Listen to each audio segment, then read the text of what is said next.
Hello everyone and welcome to study practically.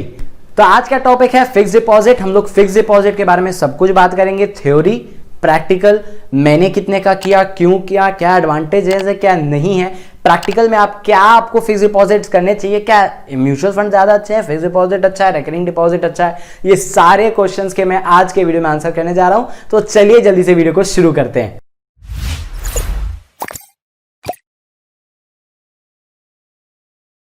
तो चलिए सबसे पहले जानते हैं फिक्स डिपॉजिट क्या होता है। तो यार फिक्स डिपॉजिट का आपने नाम सुना होगा, ट्रेडिशनल वर्ड है। आपके फादर, ग्रैंडफादर या और पीछे चले जाइए तो यार फिक्स डिपॉजिट बहुत पुराना वर्ड है और लोगों को इतना पसंद है क्योंकि फिक्स डिपॉजिट आपके पापा, दादा, परदादा, जो भी आप टाइम कह लो यार, उस टाइम से चलता आ रहा है। क्योंकि फिक्स डिपॉजिट एक बहुत सेफ ऑप्शन होता है अपने पैसे इन्वेस्ट करने को, क्योंकि बैंक्स में आप इन्वेस्ट कर रहे हो, पोस्ट ऑफिस में आप इन्वेस्ट करते हो, तो वो सब नेशनल हैं, तो कहीं आपके पैसे भागेंगे नहीं, तो इसलिए आप बहुत सेफ आपको लगता है। लेकिन फिक्स डिपॉजिट में इंटरेस्ट रेट क्या आपको हाई मिलता है यार।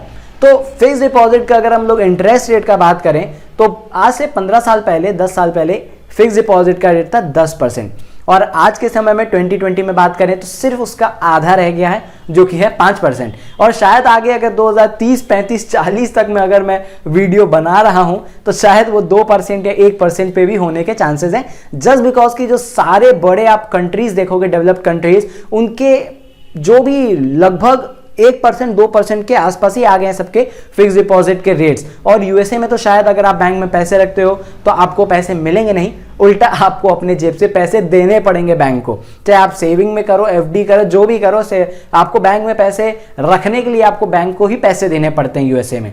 तो this is all about fix deposit. तो यार इंटरेस्ट रेट आपने जान लिया और जान लिया कि फिक्स डिपॉजिट बहुत ही ट्रेडिशनल है और सेफ भी है।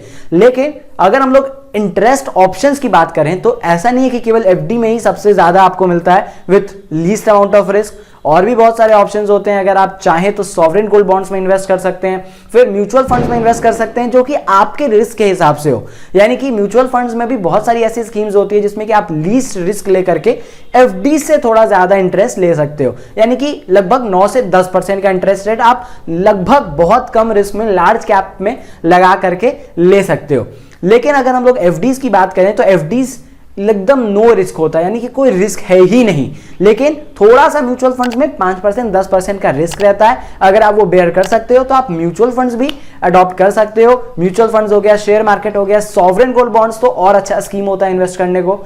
लेकिन अगर आपको इन तीनों में से किसी में भी इन्वेस्ट करना है तो आपको चाहिए एक डीमैट अकाउंट, और उसका लिंक मैंने डिस्क्रिप्शन में दिया हुआ है। एंजल ब्रोकिंग फ्री में प्रोवाइड कर रहा है आपको डीमैट अकाउंट। आप 1 साल के लिए बिना कोई एएमसी के चार्जेस दिए आप आराम से खोल सकते हो। नीचे लिंक डिस्क्रिप्शन में दिया हुआ है, जा करके अकाउंट खोल लो और उसके बाद इन सब में बिंदास ट्रेड कर सकते हो आप। तो पॉइंट इज कि यार फिक्स डिपॉजिट आपको समझ में आ गया, नो रिस्क है, लेकिन इंटरेस्ट रेट ठीक ठाक है, नॉट बेस्ट लेकिन ठीक ठाक। और साथ में अगर हम लोग इसके रिस्क की बात करें तो मैंने आपको बता ही दिया, रिस्क है नहीं। और इसके अल्टरनेटिव्स, आपको नो रिस्क के लिए फिक्स डिपॉजिट ही अच्छा है, लेकिन हल्का सा अगर आप रिस्क ले सकते हो तो म्यूचुअल फंड्स, शेयर मार्केट और सॉवरेन गोल्ड बॉन्ड्स तो एकदम बहुत ही बढ़िया है। लेकिन यही अगर हम लोग बात करें कि इसका टेन्योर क्या है, तो यार आपको फिक्स डिपॉजिट में मिनिमम 7 दिन के लिए और मैक्सिमम आप 10 साल, 20 साल तक के लिए, 20 साल भी कोई केसेस में रख सकते हो पैसे। तो 7 दिन में आप ये नहीं कि यार आप अपने 100, 10, 50 रुपए डाल दोगे।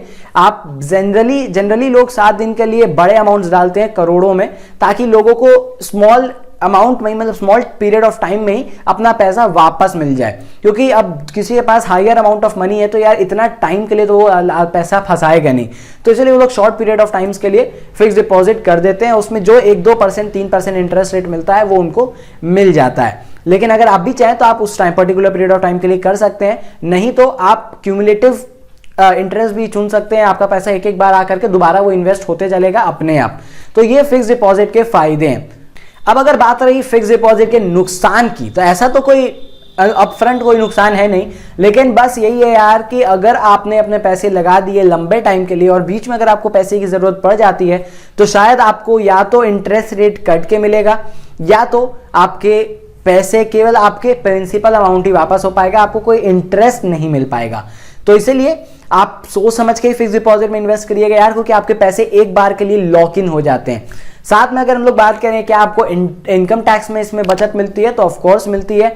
आप अगर 5 साल से ज्यादा के लिए लॉक इन करते हो फिक्स डिपॉजिट में, तो आपको इनकम टैक्स में भी छूट मिल सकती है, यानी कि आप उस पैसे के ऊपर आपको टैक्स देना नहीं पड़ेगा। लेकिन ये भी अभी आप पता नहीं, इनकम टैक्स एक्ट अगर चेंजेस आएंगे तो आगे क्या होगा ये कहा नहीं जा सकता है। लेकिन अभी तक के हिसाब से आपको अभी 5 साल से ज्यादा लॉक इन अगर आप करते हो अपने पैसे को फिक्स डिपॉजिट में, तो आपको वो उस पैसे को इनकम टैक्स से रिबेट में मिल जाते हैं। सो एक और क्वेश्चन जो उठ करके आता है कि यार एफडी भी है, आरडी भी है, तो बैंक्स में फिक्स डिपॉजिट भी होते हैं, रिकरिंग डिपॉजिट भी होते हैं, तो दोनों में से कौन अच्छे हैं, तो उसका वीडियो मैं अलग से बनाऊंगा, अलग से। वो एक डिटेल टॉपिक है, क्योंकि उन दोनों के डिफरेंसेस में बहुत अच्छा खासा टाइम लगेगा, इसलिए मैं आज कवर नहीं कर रहा हूं। आप ऊपर लिंक में देख लीजिएगा, नीचे डिस्क्रिप्शन पे अगर मैंने वीडियो बना दी है तो आपको लिंक मिल जाएगा, और साथ में इससे रिलेटेड सारे वीडियोस का लिंक मैं शेयर कर दूंगा। लेकिन एक ओवरऑल समरी मैं आपको दे देता हूं, एफडी और आरडी में से एफडी ज्यादा अच्छा है। लेकिन कोई कोई लोगों के लिए अगर आपके पास वो अमाउंट नहीं है एक बार में लॉक इन करने के लिए, तो आप आरडी की तरफ ऑफ कोर्स जा सकते हो। अब लास्टली अगर बात करें कि अगर आप थ्योरीज में लिखना चाह रहे हो, चाहे आप अगर 11-12 में बीएससी में पढ़ रहे हो, चाहे आप आगे ग्रेजुएशन में पढ़ रहे हो, एमबीए में भी पढ़ सकते हो ये चीजें, तो आप थ्योरीज के लिए या अगर असाइनमेंट्स प्रेजेंटेशंस दे रहे हो तो आप कैसे एक्सप्लेन करोगे यार। तो यार ये जो चीज मैंने बताई, अगर आपने कॉन्सेप्ट समझ लिया तो आप यही चीज को एक्सप्लेन कर सकते हो आगे। साथ में मैंने नीचे डिस्क्रिप्शन में ये थ्योरीज के लिंक्स दिए हुए हैं, आप उनको जा करके पढ़िए। मेन कुछ कुछ जो की पॉइंट्स होते हैं, जो आपको हाईलाइट, जो मैंने आपको बताया, जैसे टेन्योर हो गया, इंटरेस्ट पीरियड्स हो गए, ट्रेड्स हो गए कि आपको कितने हैं, फिर पास हिस्ट्री बता सकते हो आप फिक्स डिपॉजिट का, कहां से कहां तक घट चुका है, बाकी बैंक्स, बाकी फॉरेन कंट्रीज के साथ कंपेयर कर सकते हो। साथ में अगर आप चाहे तो एफडी और आरडी को भी कंपेयर कर सकते हो। तो ये सब थ्योरी पार्ट्स में अगर आप लिख रहे हो एग्जाम में, तो आप ये सारी चीज डील कर सकते हो। आपको इतने इंफॉर्मेशन लिखने के लिए मार्क्स मिलेंगे, कटेंगे नहीं। तो इसलिए आप ये सारी चीजों को भी देख सकते हो अगर आप जीडीज, असाइनमेंट्स या एग्जाम्स के लिए भी प्रिपेयर कर रहे हो तो।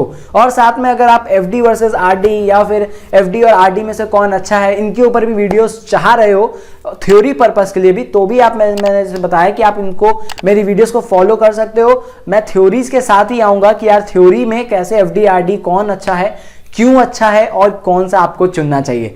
तो बस यही था आज के वीडियो में। आशा करता हूं कि आपको अच्छी लगी होगी। अगर लगी हो तो लाइक और शेयर करना बिल्कुल मत भूलना यार, क्योंकि उससे मुझे बहुत अच्छा लगता है। और साथ में अगर आपको मन में कोई और टॉपिक हो, कोई और डिस्कशन वाले पॉइंट जो कि आप चाह रहे हो जिसके ऊपर मैं वीडियो बना दूं, तो यार जल्दी से नीचे कमेंट करके बता दो। नहीं तो इंस्टाग्राम, लिंक्डइन सारे ऑप्शंस हैं, आप कहीं भी आकर के मुझे पर्सनली भी मैसेज कर सकते हो। तो बस यही था, मिलते हैं और कोई ऐसे इंटरेस्टिंग सी वीडियो में। तब तक के लिए bye bye, take care and जय हिंद, वंदे मातरम।